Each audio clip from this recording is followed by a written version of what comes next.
ఇప్పుడు 379 సీట్లు ఆల్రెడీ అయిపోయినాయి. 4th ఫేజ్తో 379 సీట్లు అయిపోయినాయి. ఇక కొంత 160 ఎంత ఉన్నాయి ఇక ఉన్నాయి. సో 379 సీట్లలో ఆల్రెడీ మెజారిటీ సీట్లు ఇలా ఇండియా కూటమికి రాబోతున్నాయి. సౌత్ ఇండియా కంప్లీట్ అయిపోయింది. ఇక సౌత్ ఇండియాలో లేవు, ఎన్నికలు లేవు, అయిపోయినాయి. ఇక ఇప్పుడు నార్త్ ఇండియాలోనే ఉన్నాయి ఇక్కడక్కడ మిగిలిన స్థానాల్లో.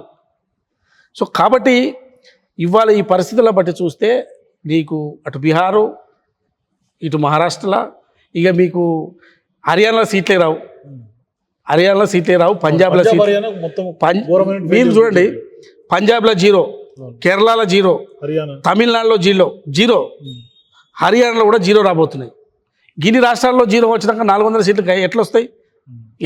400 సీట్ల ఫిగర్ కేవలం ఒక అంటే భరోసా కల్పించడానికి మాత్రమే. భరోసా నువ్వు ఎంత భరోసా కల్పించినా నమ్మడానికి కూడా ఉండాలి కదా. నీకు 4 రాష్ట్రాల్లో మేజర్ స్థానాలు, తమిళనాడులో దాదాపుగా 39 వరకు ఉన్నాయి, 20 స్థానాలు 20 కేరళలో ఉన్నాయి, మరి ఇక్కడ పంజాబ్లో ఉన్నాయి, హర్యానాలో ఉన్నాయి. నీకు మహారాష్ట్రలో పరిస్థితి బాగాలేదు. ఇన్ని రాష్ట్రాల్లో పరిస్థితి లేకుండా నువ్వు 400 సీట్లు ఎట్లా వస్తాయి? సో ఇప్పుడు ఓడిపోయే ముందు నాయకులు ఎవరైనా బలంగా కనపడతారు, పార్టీ అయినా బలంగా కనపడుతుంది. తెలంగాణలో కూడా నాకు తెలిసి కాంగ్రెస్ పార్టీ గెలుస్తుంది అన్న విషయంలో 40% చెప్పారు. ఓడిపోతుంది వాళ్ళు ఎక్కువ 60% చెప్పారు. కానీ గెలిచింది కదా ఎన్నికలే. అంటే అట్లా సౌండ్ అట్లా క్రియేట్ చేసారు.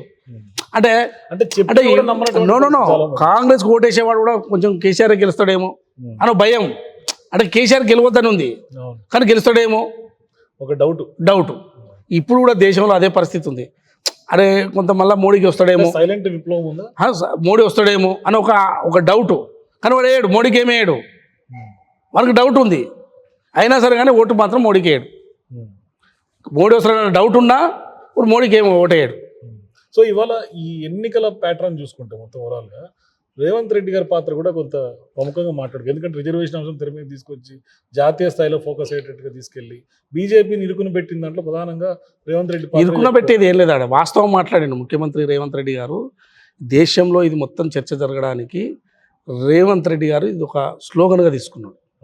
బీజేపీ ఎజెండా రిజర్వేషన్లు ఎత్తేయడము, వాళ్ళ ఎజెండా అది. వాస్తవానికి కూడా వాళ్ళ మూల సిద్ధాంతం అది. అక్కడ కొత్తగా ఏం లేదు. వాళ్ళ మూల సిద్ధాంతాన్ని మొత్తం కూడా బయటికి వాళ్ళు 400 సీట్లు, ఎందుకంటే ఏదైనా చేసుకోవడానికి, చట్టసభల్లో ఏదైనా మార్పులు చేసుకోవడానికి ఈ స్లోగన్ ఎత్తుకున్నారు. కాబట్టి రిజర్వేషన్లు ఎత్తేయాలని వాళ్ళందరూ వాళ్ళ ఉన్న క్యాబినెట్లో మంత్రులే మాట్లాడారు కదా.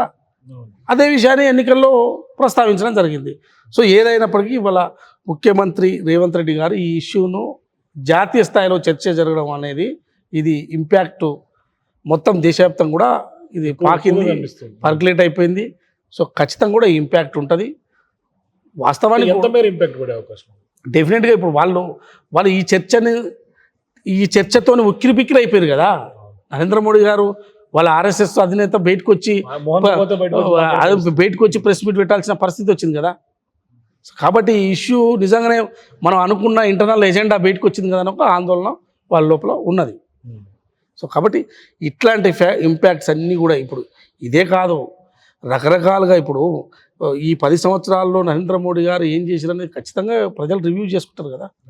ఏం కనపడుతున్నది కొత్తగా? మన్మోహన్ సింగ్ గారికి ఏంటి అసలు? ఆయన చూస్తే ఒక ఆర్థికవేత్త, అభివృద్ధి నమూనా ఆయన ఉన్నది. ఇప్పుడు మీరేమో నరేంద్ర మోదీకి గతంలో ఉన్నటువంటి మన్మోహన్ సింగ్ కంపేర్ చేయనే వద్దు. ఆయన ఆర్థికవేత్త, ఒక అభివృద్ధి నమూనా ఉంది. నరేంద్ర మోడీ గారి దగ్గర ఏ నమూనా లేదు.